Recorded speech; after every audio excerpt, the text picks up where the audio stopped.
who cares? Anyway, hey, how y'all doing? This is coming from the Apocrypha Judith, chapter 4.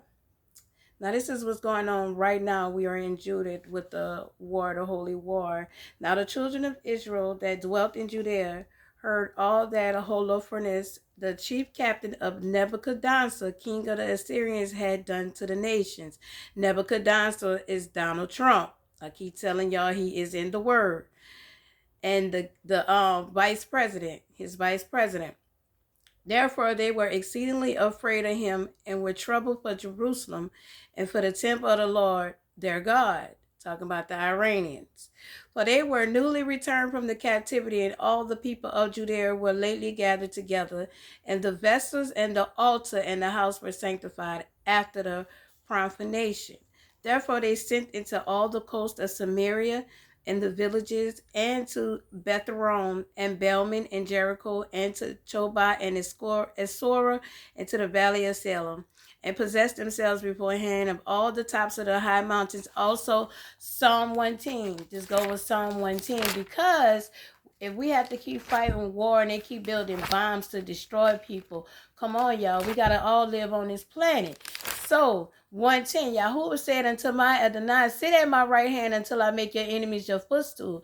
Yahuwah shall send the rod of your strength out of Zion, rule in the midst of your enemies. Your people shall be willing in the day of your power, in the beauties of holiness. From the womb of the morning you have the dew of your youth. Yahuwah has sworn and will not repent. You are priests forever after the order of Melchizedek. Yahuwah at your right hand shall strike through kings in the day of his wrath. That's why the kings, 123, Psalm 123. He shall judge among the heathen. He shall fill the places with dead bodies. That's what's going on. He shall wound the heads over many countries. He shall drink of the brook in the way, therefore shall he lift up the head. Now back it here, charging them to keep the passages of the hill country, for by them there was an entrance into the Judea, meaning it's time to lay down y'all swords, y'all weapons, all of y'all. Before this earth is done, and before I leave this planet, before we leave, this earth shall be back at one whole. And from this book that I'm reading, the measures of grace, personal and culture, two significant things, both of which run throughout the scriptures, precede learning the language of Babylon. Neither is considered a cardinal doctrine, but both are vital to how we live our Christian lives each day.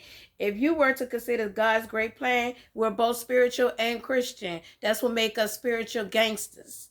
Redemption, the main plot of a drama acted out on the stage of history. These things will be subplots.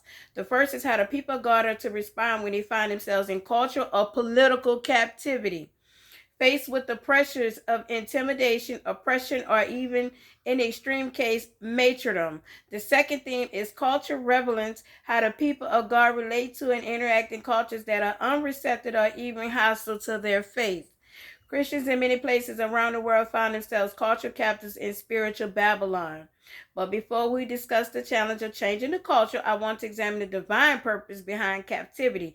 How do we interpret the developments happening all around us? That's a question. The answer has a lot to do with the way we relate to the culture as a whole and to individuals socially. But first and foremost, a lot of people got to know their role in the kingdom. What is your ranking? What is your power? What is your role? And what is your lane? Understand that. But Donald Trump is doing what God instructed him to do. That's, in other words, that's what I'm telling y'all. He's doing what God instructed him to do. Then every man of Israel cried to God with great fervency, and with great vehemency did they humble their souls, both they and their wives and their children and their cattle, and every stranger and hireling and the servants bought with money would put sackcloth upon their loins. Meaning, gird your loins. Look at that fly. Monitoring spirits. People are watching the Israelites, us chosen, the real chosen beings of the kingdom, the ones that are the meek, the lions and the lionesses of Judah. Okay? I'm sorry, across that water, Iran and all y'all, that is a false kingdom and it must come down. One.